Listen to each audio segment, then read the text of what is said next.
கடைசியா ஒரு விஷயத்தை சொல்லி முடிச்சு கொள்றேன். என்னண்டா, எங்களுக்கு என்ன கடமை?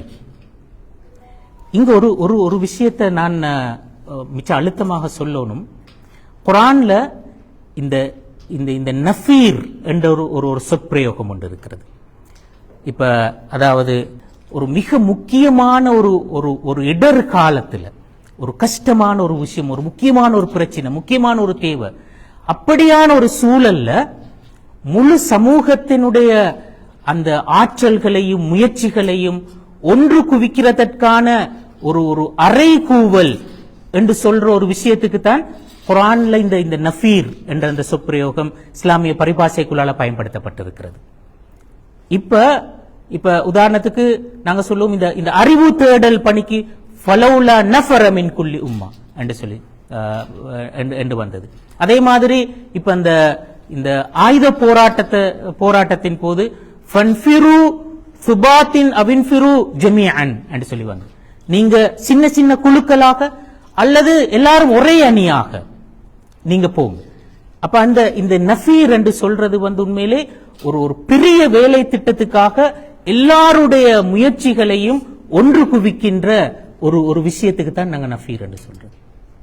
இப்ப இலங்கையில நடந்த இந்த நிகழ்வு எங்கள் எல்லாருக்கும் தெரியும். இலங்கை வரலாற்றில் நடந்த மிகப்பெரிய அனர்த்தங்கள் ஒன்று. இது சுனாமியை விடவும் இந்த அனர்த்தத்தினுடைய பாதிப்பு பெரிது. இப்ப அதாவது நான் இன்றைக்கு ஒருத்தரோட பேசிட்டு இருந்த நேரத்தில் அவர் சொன்னார் என்னண்டா, ஒரு அன்னளவான தகவல் தான் இது.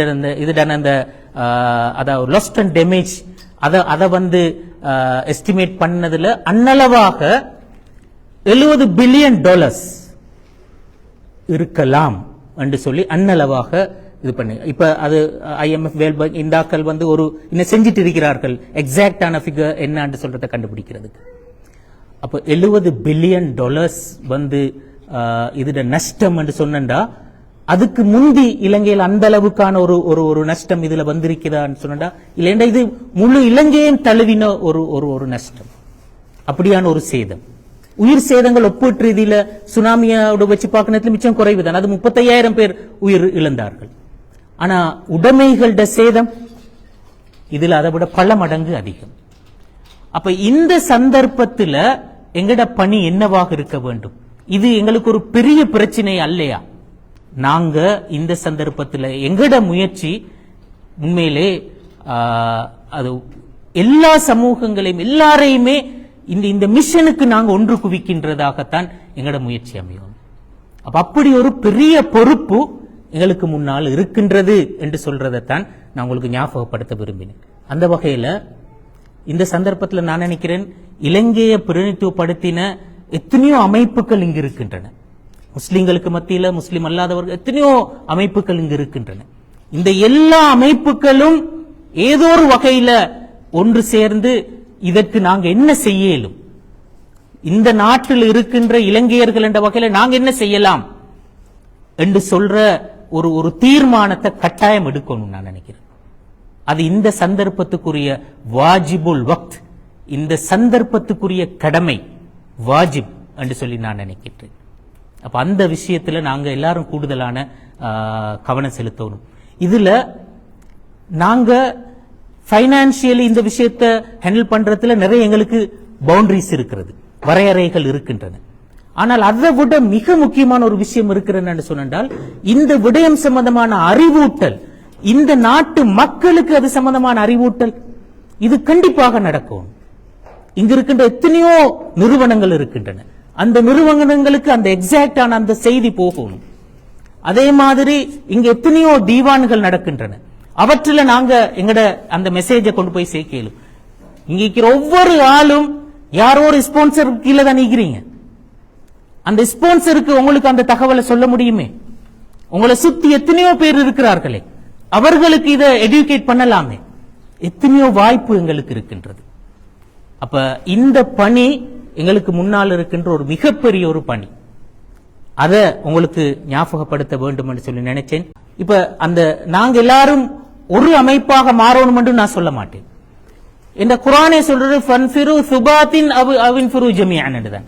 நீங்க சின்ன சின்ன குழுக்களாகவும் செய்யுங்க, ஒன்றாகவும் செய்யுங்க. ஆனா எங்களோட மிஷன் ஒன்றாக இருக்கணும், அதுதான் முக்கியம். பைனான்சியலும் ஒவ்வொருத்தருக்கும் தனிப்பட்ட வகையில செய்யறதுக்கான 1000 வழிகள் இருக்கிறது. எம்பசி ஊடாக கூட செய்வதற்கான ஒரு மெக்கானிசம் ஒன்று இருக்கிறது. அப்படி நாங்க செய்யலாம். இதுல நாங்க எங்கட ஜக்காத்தை பயன்படுத்தலுமா? இதுக்கு தாராளமாக பயன்படுத்த முடியும்.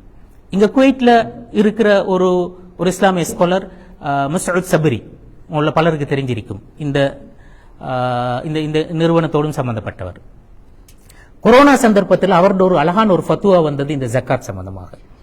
அவர் அதுல சொன்னார் என்னண்டா, கொரோனாவுக்கு நீங்க உங்களோட ஜக்காத்தை பயன்படுத்துங்க, அதுல முஸ்லிம் அல்லாதவர்கள் அனைவருக்கும் அந்த ஜக்காத்தை நீங்க கொடுக்கலாம் அப்படி சொல்லி. முஸ்லிம் அல்லாதவர்களுக்கு ஜக்காத்தை கொடுப்பதற்கு ஷரியத்தில் அனுமதி இருக்கிறது. உமர் ரலியல்லாஹு அன்ஹு அவர்களுடைய காலத்துல அதற்கு உதாரணம் இருக்கிறது என்று சொல்லி அவர் ஆதாரபூர்வமாக அவருடைய ஃபத்வால அவர் நிரூபிச்சு காட்டினார். அப்ப அந்த வகையில் நீங்க தாராளமாக உங்களோட ஜக்காத்தை கூட நீங்க பயன்படுத்தலாம். ஆனா ஜக்காத்தை கொடுத்து போட்டுட்டு நின்று கொள்ளவான். இன்ன ஃபில் மாலி ஹக்குன் சிவ ஜக்காத், ஜக்காத்தை தவிர உங்களோட செல்வத்துல இன்னும் நிறைய கடமைகள் இருக்கின்றன. ஏனென்றா ஒரு ஜக்காத்தால மட்டும் இந்த பிரச்சனையை எங்களுக்கு தீக்கலுமா? நான் சொன்னேன் லாஸ்ட் அளவு அன்னளவாக அதை ஜக்காத்தால மட்டும் எங்களுக்கு தீர்க்கலுமா? கண்டிப்பாக இல்ல. என்ன பிரச்சனை அதை விட பெரியது. அப்ப அந்த வகையில எங்கட கடமை அதை விட பெரியது. அப்ப அந்த வகையில உங்களுக்கு முன்னால் உள்ள அந்த எங்கட பொறுப்பினுடைய கனதியைத்தான் நான் இந்த இடத்துல உங்களுக்கு ஞாபகப்படுத்த நினைச்சேன்.